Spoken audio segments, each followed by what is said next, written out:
एक रात ही रखा, इतवार की रात रखा, सुबह में मंडे वाले दिन भाग गए। 9 बजे के बाद आया एक बंदा, उसने मेरे साथ मसलन के ज्यादती वगैरह की है। उससे इन लोगों ने पैसे लिए और कमरे में घुसा दिया। और 500 वाला नोट था और 1000 वाला था। मेरे कितने से पैसों में आप इज्जत लुटवा दी? जी 1500 रुपये लिए। कैसे भागने में कामयाब हुई हो वहाँ से? मैंने दरवाज़ा बंद किया, दूसरे कमरे का अंदर से बंद था, पहले जो खुला था उसको बंद किया, जो बंद था उसको फिर बंद करके भाग गई। जूता भी नहीं पहना, कुछ भी नहीं पहना। एक ने मुझे वो छोटा था कोटे वाला, उससे मारा, एक ने मुझे वेपर से मारा है, एक ने मुझे वो राड होता है लोहे का उसके साथ मारते। तीनों मारते रहे और गुड़िया गर्म छुरियाँ कर करके डराती थी कि तुम्हें छुरियाँ लगाएंगे, तुम किसी की काबिल नहीं रहोगे अगर हमारे पास काम नहीं करोगे। तो ने मारने के बावजूद भी सुबह निकाह करके बाहर से बंदा बुला के मेरे साथ जाती की। साइन करवाए निकाह नामे? अंगूठे लगाए और 10 उंगलियाँ लगवाई, साफ कागज। आपको क्या लगता है इस मुल्क में रहते हुए आपको इंसाफ मिलेगा?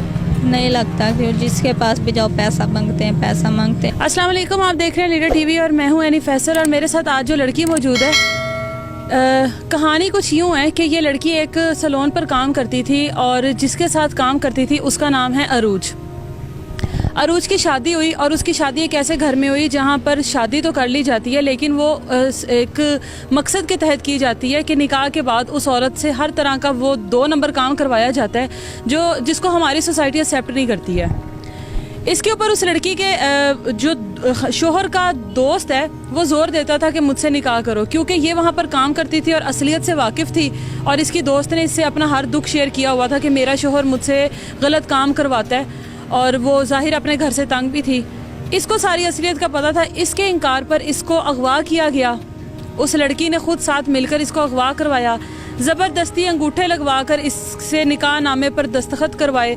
और मज़ेदारी की बात यह है कि जिसने निकाह किया उसने इसके साथ कुछ नहीं किया बल्कि बाहर से एक आदमी मंगवा कर इसके साथ ज़्यादती करवाई। इसके हाथों पर तशद्दुद के निशान देखें, इसको गर्म छुरियां लगाते रहे हैं। ये इसकी उंगली ये वाली टूटी हुई है। आज से तकरीबन कितनी देर पहले का वाक़या? पिछली 5 तारीख की बात, पिछले महीने की। एक महीना पहले का वाक़या है। और इसके हाथों की हालत देखें, इस पर किस तरह से तशद्दुद किया सिर्फ इसलिए कि हमारा रिज़्क रोटी चलाओ गलत काम करके।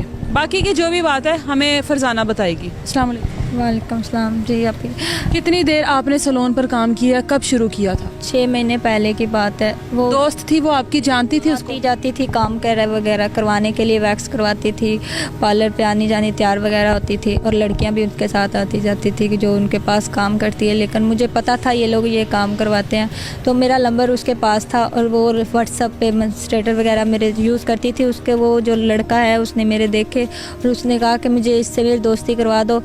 मुझे 3-4 दफ़ा कॉल भी की, मैंने उसकी कॉल अटेंड नहीं की। उसके बावजूद उसको मैंने गाली निकालने के बावजूद गुड़िया ने मुझे घर बुला के गोरमे के पास आई हूँ। तो मैं नहीं जा रही थी, ज़बरदस्ती घर लेके गए। इस बात पर उसने आपको घर बुलाया, क्या कहकर बुलाया? यही कह के बुलाया था कि मेरे घर में मेहमान आए हमें तो पार्टी वगैरह, तो आप मेरे घर आओ। तो काम के लिए बुलाया था? काम के लिए बुलाया था कि पार्टी अटेंड करने के लिए बुलाया था। कहती थी कि मेरी बर्थडे वगैरह तो आपने आना ज़रूरी है। मैंने कहा ठीक है मैं आ जाती हूँ। कहती थी मेरी वालदा भी आई हुई, क्योंकि उसकी उस टाइम मौजूद वालदा भी उधर थी। वो लोग जब घर के लिए रवाना हुए उसके बाद मुझे मारना शुरू कर दिया। उस वकील ने कहता कि मैं अगर तुझे मारूंगा तो तू क्या करेगी? तो मैंने कहा तू मुझे क्यों मारेगा, किस हक़ से मारेगा? तो मैंने इतनी बात की तो उसने मुझे मारना शुरू कर दिया। ये बताओ फरजाना, आपको जब वो लेकर गए हैं, वो जो इलाका आप कौन सा बता रही हैं? गोरमा चुंग मेन बाज़ार से उन्होंने आपको साथ लेकर गए हैं अपने, तो कितने लोग थे वो? 3 लोग थे। 3 एक वो लड़कियाँ थी? 2 लड़कियाँ थी। दूसरी लड़की की आमना नाम का, उसका आमना नाम लड़की है और एक का नाम अरूज फातिमा, एक लड़के का नाम आसिफ है और एक का नाम अली है और एक का नाम राना असलान है। कहता है मैं वकील हूँ। इनके नाम बता रही हो? तीनों भाई हैं? ये तीनों भाई नहीं है, एक इनमें से 2 भाई हैं और एक वो गुड़िया का हस्बैंड है वो जिसका नाम अरूज फातिमा है। वो तो एक उनका दोस्त है, 2 भाई हैं। एक उनका भाई कहीं और रहता है, वो अड्डा वगैरह चलाता है। कहता है कि मैं तुम्हें उधर छोड़ आऊँगा, तुम कभी भी नहीं ज़िंदा बचोगी, अभी तुम भागोगी तो मैं तुझे ये कर दूँगा वो कर दूँगा। इतने मारने के बावजूद भी सुबह निकाह करके बाहर से बंदा बुला के मेरे साथ जाती। अच्छा, जिस दिन आपको लेकर गए कितने दिन उन्होंने रखा है आपको अपने पास? एक रात ही रखा, इतवार की रात रखा, सुबह में मंडे वाले दिन भाग गए। इतवार की रात में ये इतना तशद्दुद उन्होंने एक ही रात में था? जी, रात के 8 के बाद आपके साइन करवाए निकाह नामे? करवाएँ। साइन किया या अंगूठे लगाए? अंगूठे लगाए और 10 उंगलियाँ लगवाई, साफ कागज पे। उसके बाद आपको कुछ पता है कि क्या हुआ है आपके साथ? उसके बाद मुझे नहीं पता क्या हुआ क्या नहीं। 9 बजे के बाद आया एक बाहर से बंदा, उसने मेरे साथ मसलन के ज़्यादती वगैरह की है। उस आदमी को आप नहीं जानते? उसको मैं नहीं जानती हूँ। उससे इन लोगों ने पैसे लिए और कमरे में घुसा दिया और मुझे भी भेज दिया, मुझे डराया कि तुम मुझसे मोबाइल लेके कॉल वगैरह करोगी तो फिर तुम्हें मार दिया जाएगा। जब एक मुझे ये यहाँ पे खोट वगैरह भी देते रहे कि तुम भागोगी तो तुम्हें मसलन के दबा के मार दिए जाएंगे। और इन तीनों, एक ने मुझे वो छोटा था खोटे वाला उससे मारा, एक ने मुझे वेपर से मारा है, एक ने मुझे वो राड होता है लोहे का उसके साथ मारते रहे। तीनों मारते रहे और गुड़िया गर्म छुरियाँ कर कर के डराती थी कि तुम्हें छुरियाँ लगाएंगे, तुम किसी के काबिल नहीं रहोगे अगर हमारे पास काम नहीं करोगे तो जब मेरी वालदा को किसी को नहीं पता था, हमारा मोबाइल लेके बंद कर दिया गया। मुझे धमकियां लगाते रहे कि अगर आप हमारे पास नहीं काम करोगी तो फिर हम आपके घर वाले उठा लाएंगे, आपकी सिस्टर, अपनी वालदा वगैरह सब उठा लाएंगे। तो मैं बड़ी डर गई थी।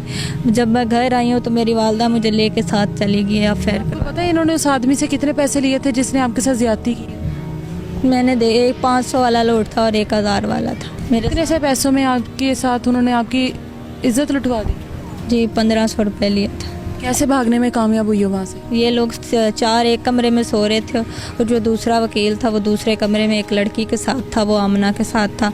और एक कमरे में 2 लोग थे, एक कमरे में 4 लोग थे, एक बच्चा था। मैंने दरवाज़ा बंद किया, दूसरे कमरे का अंदर से बंद था। पहले जो खुला था उसको बंद किया, जो बंद था उसको फिर बंद करके भाग गई। जूता भी नहीं पहना, कुछ भी नहीं पहना, भाग गई। लोगों की इतनी ज़्यादा मिन्नतें कि किसी ने मेरी बात नहीं करवाई। रोड मैंने ऐसे क्रॉस किया क्योंकि रात को मुझे मेडिसन दे के सुलाया गया था कि ये खाओ तो तुम भागोगी नहीं। तो मुझे नहीं पता फिर मैं कहाँ सोई। सुबह अच्छा आवर चीज़ नशे वाली चीज़ थी, दूध के साथ दिए इन लोगों ने।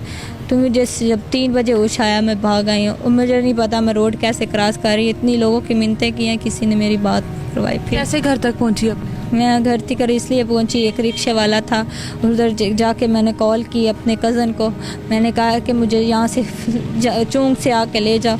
चूंग में मेरा फियांसी रहता था, वो मुझे अपने घर लेके गया। फिर मेरी वालदा भी उधर आई, सारे उधर आए हैं। फिर चूंग थाने में गए FIR करवाने के लिए। कभी कोई कहता था कहीं जाओ, कभी कोई कहता था कहीं जाओ। फिर हम लोगों ने मेडिकल वगैरह, एक 7 तारीख हुआ है लेकिन इनको रेड हो गई थी 6 तारीख को। रूज फातिमा और आसिफ ये दोनों पकड़े गए थे।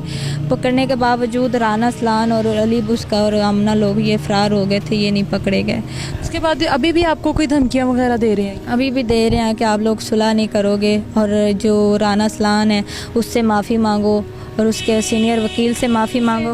उससे किस चीज़ की माफ़ी मांगो कि आपने 1500 में आपके साथ ज्यादती करवाई है? इस चीज़ की माफ़ी मांगनी है उससे? वो कहते हैं कि पर्चे हम इसलिए वापस लेंगे, आप लोग हमारे आके माफ़ी मांगो। आपके ऊपर उन्होंने किस चीज़ के पर्चे करवाए? एक 3 अगवा के करवाए हैं। उम्र भी एक है और मुद्दई अलग अलग है, लड़कियों के नाम भी अलग अलग हैं। क्योंकि एक लड़की को कल अरेस्ट किया गया, मैं बेगुनाह साबित हो गई हूँ। वो हाई कोर्ट में इन लोगों ने की थी, भावलपुर हाई कोर्ट में रेड की थी। और क्योंकि हरूनाबाद थाने में मैं रही हूँ 15 दिन। कल मुझे पुलिस वाले इधर घर छोड़ के रवाना करके गए मेरी वालदा के पास। तो 2 पर्चे किए हैं, एक चबुर्जी थाने में किया है और एक हेर थाना इधर वो एयरपोर्ट वाली जगह, एक इधर करवाया है। 3 पर्चे हैं, वो भी अगवा के हैं। और उसमें एक मेरी दोस्त पार्लर वाली अरेस्ट है मैडम, और एक वो मेरा फियांसी अरेस्ट है। अच्छा, आपके फियांसी को भी अरेस्ट किया? जी, उसके घर का उनको पता था क्योंकि वो चुंग में रहता था। आपको क्या लगता है फरजाना, आप इतना ख्वार हो रही हो, अदालतों में जलील हो रही हो, पेशियां भुगत रही हो, धमकियां ले रही हो, इज्जत आपकी वो जो 1500 में बेच दी गई, आपको क्या लगता है इस मुल्क में रहते हुए आपको इंसाफ मिलेगा? नहीं लगता कि जिसके पास भी जाओ पैसा मांगते हैं, पैसा मांगते हैं। एक करोनाबाद वाली पुलिस थी जिन लोगों ने हमारा साथ दिया और हमारी, वो मुझे लगता है किसी अच्छे ख़ानदान से थे जिन लोगों ने हमारी मदद की और मुझे छोड़ दिया गया। लड़की बरामद कर दी, मैंने कुछ भी नहीं किया, उन लोगों ने खुद ही लड़की ढूंढी, कहाँ से मर्जी ढूंढी। जब भी कि मैंने कहा था कि जिनकी लड़की मेरे से निकले तो मैं 10 लड़कियाँ दूँगी, मेरे पास लड़की नहीं, मैं बेगुनाह हूँ। तो फिर कल लड़की मिली है तो वो मुझे घर छोड़ के चले गए। मेडिकल हुआ, पुलिस को पता है जो भी वाक़यात हुए हैं वो सब सच कहती है, ये एक राज होता है, दूसरे बंदे को नहीं बताया जाता। तो हमने कहा कि हमें दे देना, तो कह रही थी कि नहीं चलो आप थाने आना तो फिर दे देंगे, हमें नहीं दिखाया गया कि मेडिकल वो अगर मेडिकल होता 376 के पर्चे से ये दोनों मुजरिम कैसे बाहर आते, कहते हम उनको कैसे पकड़े, वो कहते हम बेगुनाह हैं। मैंने कहा चोर भी कभी चोरी मानता है कि हम लोग ने की है। वो आदमी अब तक मंजर आम पर आया जिसने आपके साथ ज्यादती की, जिसको इन्होंने बुलाया उस रात? नहीं, अभी नहीं आया। वो सामने नहीं आया? अगर वो आपके सामने आए आप उसको पहचान लो? जी मैं पहचान लूँगी। रात नहीं थी, दिन का टाइम था, 9 बजे का। रात को तो मारा गया था, दिन के टाइम में जना वगैरह किया गया। वो निकाह को आपने हाईलाइट किया है कि वो आपकी मर्जी के मुताबिक नहीं था? मैंने किया। पुलिस वाले कहते हैं कि ज़बरदस्ती का निकाह नहीं होता। हमारे मुल्क के निज़ाम के आगे एक सवालिया निशान है, हमारे मुल्क के इंसाफ के आगे एक सवालिया निशान है। गरीब के लिए इंसाफ और है, अमीर के लिए इंसाफ और है, ताकतवर के लिए इंसाफ और है, कमज़ोर इंसान के लिए इंसाफ और है। हम लोग सिर्फ एक उम्मीद कर सकते हैं कि शायद इस तरह की चीज़ों को हाईलाइट करने से इन लोगों की आवाज़ सुनी जाए, इन लोगों के ऊपर जो जुल्म हो रहा है उसमें थोड़ी सी कमी आ जाए। इसके अलावा हम लोगों का काम ही इतना है कि हम लोग इस तरह के कमज़ोर लोगों की आवाज़ बने। ताकतवर लोगों के पास तो पैसा है जो वो उनकी आवाज़ भी बन जाता है और उनके झूठ को सच में भी तब्दील कर देता है। मुझे इजाज़त दीजिए, इंशाल्लाह दोबारा मुलाकात होगी। अल्लाह हाफ़िज़।